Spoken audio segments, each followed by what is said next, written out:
Sana, what are real takeaways from President Tsai's US visit? Beyond the optics, the real nuts and bolts on Taiwan's security. What has she been able to bring back?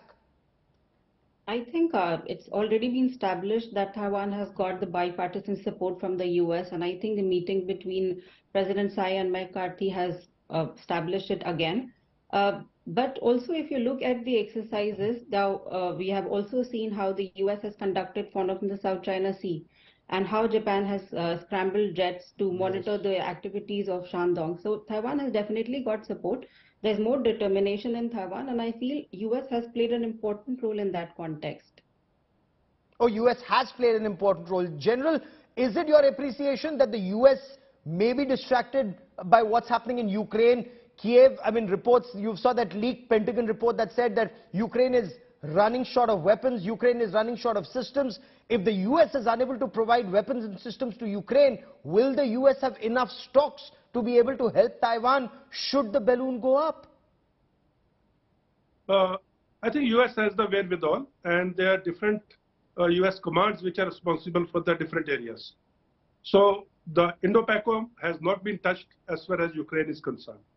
So Indo-PACOM's resources, the assets and the capabilities are intact, and they are well within their means to deal with the situation which is emerging around Taiwan. So Ukraine and Taiwan, as the co-panelist just said, they are two different war zones, and US is capable of handling them simultaneously on two different fronts. You don't think the US is distracted, as Ambassador Katju was pointing out, but Ambassador Katju, China seems to be working to a plan. China cozying up to Russia, working on reducing dependence on the US dollar. Has the US actually invested too much in Ukraine and giving China perhaps a get out of jail free pass? No, Gaurav, I don't think so. Ukraine is important for the US in terms of NATO, in terms of European security, in terms of sending a signal to the Russians, to the Europeans and the world that it will not allow Russian aggression to go unpunished. But Taiwan, to my mind, is a different situation altogether. It would be a litmus test for the United States' will, its will to power, its will to retain its preeminent position, as I say. Okay. So I, for one, do not think that the Chinese are under any illusions on that score. Yes, the signals that the Chinese are sending to the US is that please don't provoke us beyond a point, because we too have concerns, we too have a domestic situation to answer. This is especially because President Xi Jinping has, come out in this huge macho way that he is the man of destiny. Okay. General Dhillon, he is the person who will take China forward. So he can't afford to show any weakness. So this is more posturing and not real operations on ground. So let me now quickly shift focus to the other aspect of China, and that is what's happening along the line of actual control. And General Dhillon, what do you make of Union Home Minister Amit Shah's message from Kibitu, given the sensitivity of the location, given the history of the location from the 1962 India-China war and Wolong? I think Honorable Home Minister's statement in Kibitu today is a very clear message of strong will of the government and strong will of the nation. I always say China understands only strength, and this is exactly what the Honorable Home Minister's statement has conveyed, that we will not accept any falsehood or any sort of a unprovoked operation by your side on our territory, especially after Galwan. And what we did on the Zangla Ridge, what Honorable Home Minister's statement today, and our Foreign Minister, Mr. Jaishankar's statements in the recent past, all are indication that we are going to stand strong against bully attitude of China in case it comes on our borders.